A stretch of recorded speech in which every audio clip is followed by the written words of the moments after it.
So my dear people of God, we gather here today to talk about a pressing issue in the Catholic Church. And this issue has to do with some of the symbols that are being associated in the Catholic Church. So the topic for our discussion today is understanding the basic symbols used in the Catholic Church. Understanding the basic symbols used in the Catholic Church. You can see that the Catholic Church is an institution, and being an institution filled with human beings, we have a number of symbols in the church. And these symbols are understood by the people of the church and any other individuals who also desire to know the meaning of these symbols in the Catholic Church. And my dear brothers and sisters, it may shock you to know that some of the Catholics even find it difficult to understand these symbols in the Catholic Church.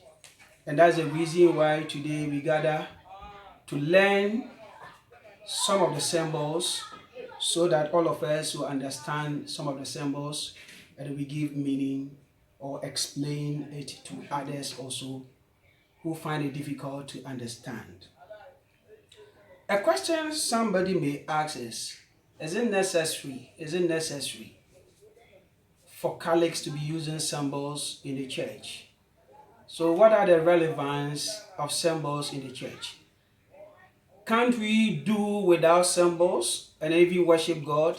Or do we need symbols to help us know God better? A question of this nature could be answered by using a sociological theory to explain this point. In sociology, we have a theory called symbolic interactionism. Symbolic interactionism. And symbolic interactionism was a theory propounded by some scholars. A scholar like George Herbert Mead, Charles Horton Cooley, and then Herbert Blumer. These were the proponents of the theory symbolic interactionism.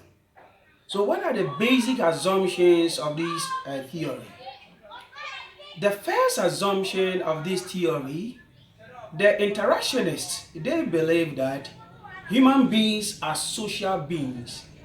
And as a result of that, we live in groups. And that's the reason why you see in society where human beings are, we live by groups. So formation of groups within the society. And that's the reason why the Catholic Church is an institution full or filled by many people. Not every individual here on earth is part of that institution. So it's a category of group of people in that institution. We also have political parties here in Ghana. We have the NDC, we have the NPP, we have the PPP. These are all groups. And that explains why these theories were saying that we are social beings. And as a result of that, we come together based on what groups. So we formulate groups. Another assumption of this theory is that human beings react towards objects. We react towards behaviors. We react towards things that we assign meaning to those things.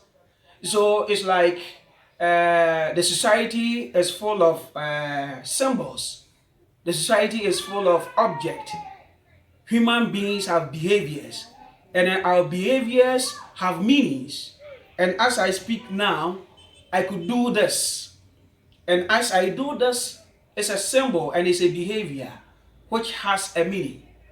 The meaning could be different from various institutions that we have. Among the accounts, the meaning of this is an insult. Elsewhere, the meaning of this is a commendation. Somebody has done something great. Then you are commending the person that indeed you have done very well. Among the accounts, you do this and it's a great insult. So we have created meaning out of the symbols, out of our behaviors. So that's another point of why the theories. The theories also tell us that, these objects, these things that we find do not have meaning. The meaning of these things are not inherent in themselves.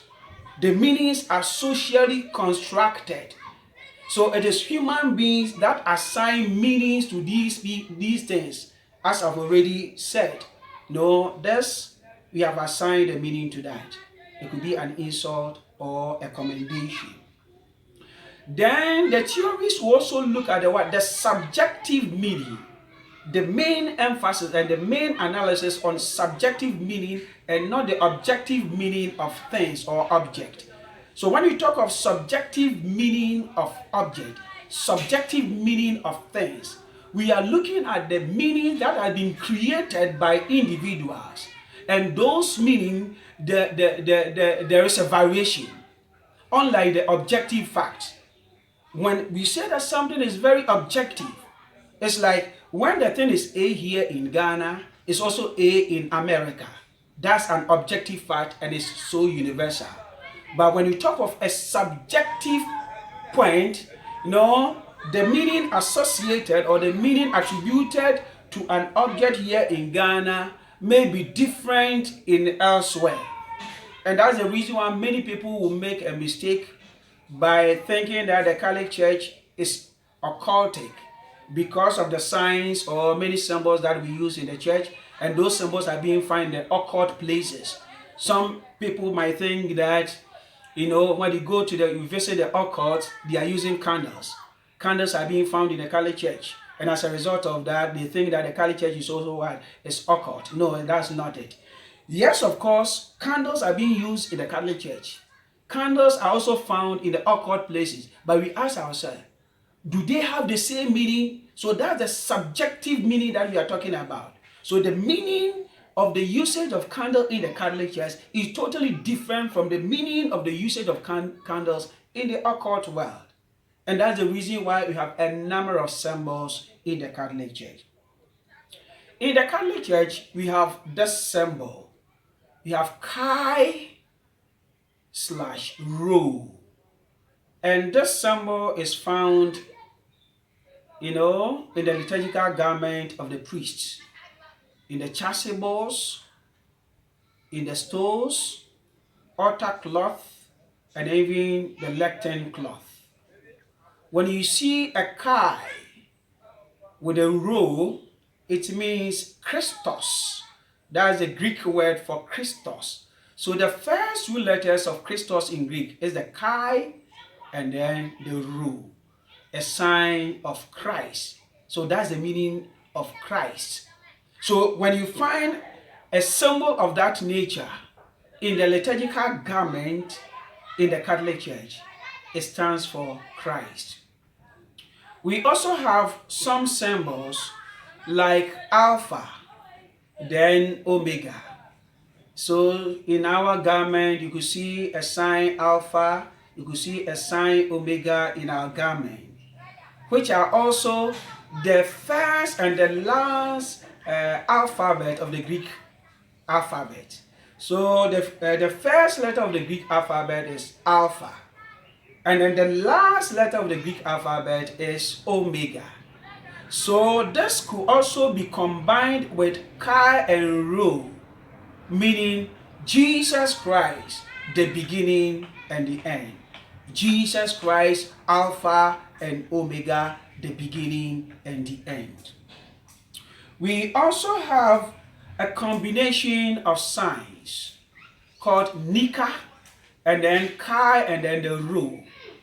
Nika is last four words of the Greek word hupanikao. Hupanikao.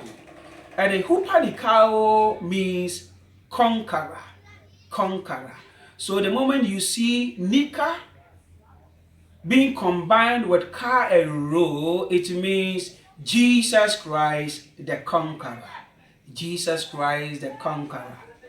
Again, we have other symbols like fish. Fish. being drawn in our liturgical garment. And then the Greek word for fish is iktos. Iktos. And then that symbol was also used in the early church. And then it was used to identify friends from foes. So those who were Christians will be using the symbols to identify who is a Christian and who is not a Christian. And again, to identify their point of meeting.